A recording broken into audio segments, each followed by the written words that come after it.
नमस्कार बच्चों। आज जो हमारा व्याख्यान का विषय है वो है रीतिकाल का नामकरण। यानी रीतिकाल का जो रीतिकाल नाम पड़ा है, और रीतिकाल को और भी कई नामों से साहित्यकारों ने और कई नाम दिए हैं। तो किसने क्या क्या नाम दिए और उसके पीछे क्या वजह रही, क्या प्रवृत्तियां हैं, उसके बारे में हम आज चर्चा करेंगे। तो हिंदी साहित्य का इतिहास है जो 4 भागों में बांटा जाता है: आदिकाल, मध्यकाल और आधुनिक काल। मध्यकाल को 2 भागों में बांटा जाता है: रीतिक भक्ति काल और उत्तर मध्यकाल। यानी मध्यकाल भक्ति काल और उत्तर मध्यकाल रीतिकाल। तो उत्तर मध्यकाल को रीतिकाल नामकरण जो किया है वो आचार्य रामचंद्र शुक्ल ने दिया है। उनके कथनानुसार इस काल में रीति ग्रंथों का प्रणयन, यानी कि रीति ग्रंथ अत्यधिक मात्रा में लिखे गए। रीति ग्रंथों में कर्ता भावुक, सहृदय और निपुण कवि थे। उनके द्वारा बड़ा भारी कार्य यह हुआ कि रसों और अलंकारों के बहुत ही सरस और हृदयग्राही उदाहरण अत्यंत प्रचुर परिणाम में प्राप्त हुए। आचार्य रामचंद्र शुक्ल ने इस युग को उत्तर मध्यकाल या रीतिकाल नाम क्यों दिया? उन्होंने कहा कि रीति विशेषण का प्रयोग 100% उचित ना हो, किंतु अलंकृत और श्रृंगार विशेषणों की अपेक्षा यह अधिक वैज्ञानिक और उपयुक्त है। इस युग के कवियों ने अधिकतर रीति ग्रंथों की ही रचना की। श्रृंगार रस के छंद उदाहरण स्वरूप हैं, अतः वे भी लक्षणों के अंतर्गत ही रीतिबद्ध गाने जाने चाहिए।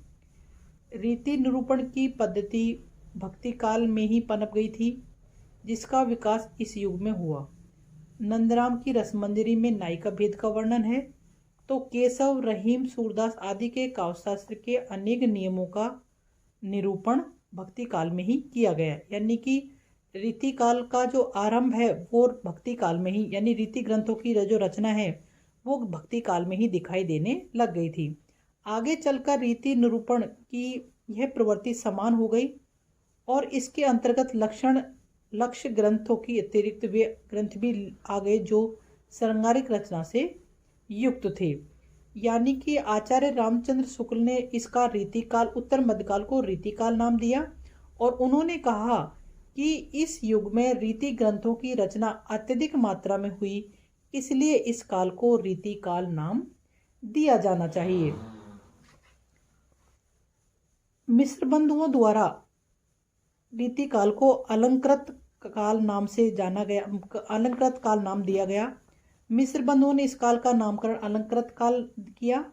मिस्र बंधुओं तथा इस नाम का समर्थन करने वाले अन्य विद्वानों ने तर्क दिया है कि इस युग की कविताओं में अलंकरण की प्रवृत्ति अधिक है, किंतु इस तर्क को सर्वत्र स्वीकार नहीं किया जा सकता कि सिर्फ अलंकरण की ही प्रवृत्ति है। अलंकरण विशेषण इस युग की कविता के लिए विशेष प्रयुक्त नहीं प्रतीत होता। कारण यह है कि इस युग की कविता में केवल अलंकारों का बाहुल्य ही नहीं है, यानी कि जो रचनाएं लिखी गई उसमें केवल अलंकारों की ही रचना नहीं हुई है।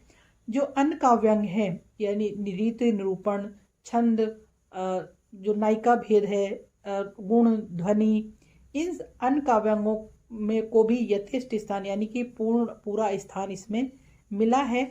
इसलिए मिस्र बंधुओं द्वारा रखा गया अलंकृत काल नाम सर्वथा उपयुक्त नहीं माना जाता।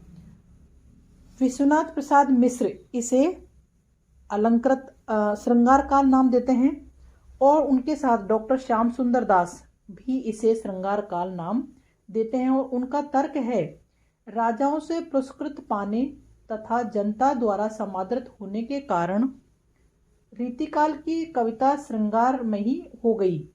यानी जो रीतिकाल के जो कवि थे वो ज़्यादातर दरबारी कवि थे, और वो अपने राजाओं की प्रशंसा में, उनकी स्तुति में श्रृंगारिक रचनाएं लिखते थे।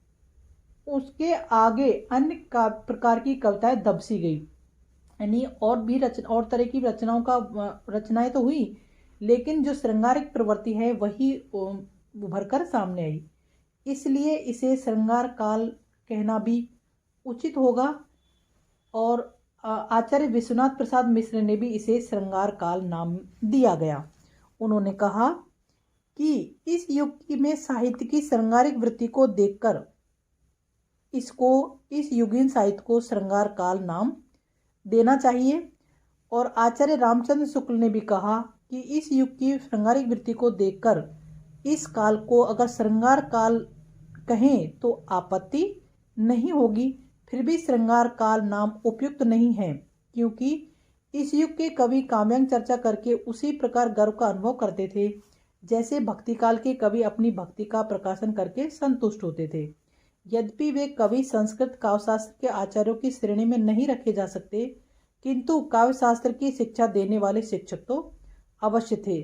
श्रृंगार काल नामकरण के विरुद्ध एक सशक्त तर्क यह भी है कि इस काल में श्रृंगार के अतिरिक्त वीर, भक्ति और नीति से युक्त काव्य की पर्याप्त मात्रा में रचना हुई।